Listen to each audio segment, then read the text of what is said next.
Dr. Carey Doberstein, assistant professor in political science at UBC, has released a new book called Building Collaborative Advantage: Homeless Policy Making in Canada. I asked him what it's going to take for Canada to improve homelessness in the future.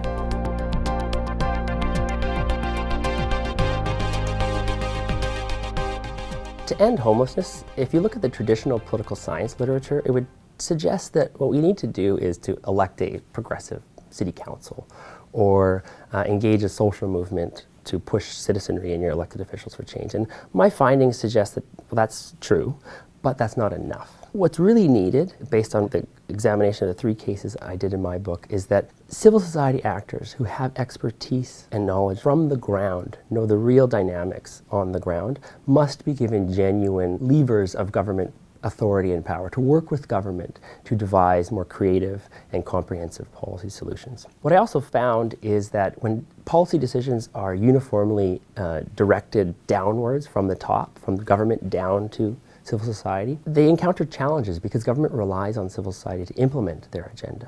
And when it's inconsistent with what people know to be true and needed on the ground, they will resist it, and it will not be terribly they don't buy into it. That's right. Sort of the true irony here is that governments cut back on the welfare state 15 years ago and to this day in order to save taxpayer money. But what's happened with the growth of new homelessness is a much more expensive but hidden costs associated with homelessness. And of course the tragic experience that people face on the street as, immeasurable cost.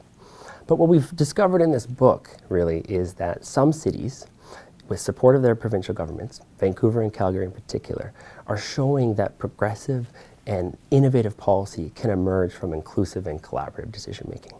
So it's difficult to do, there's no question, but the payoff is worth it.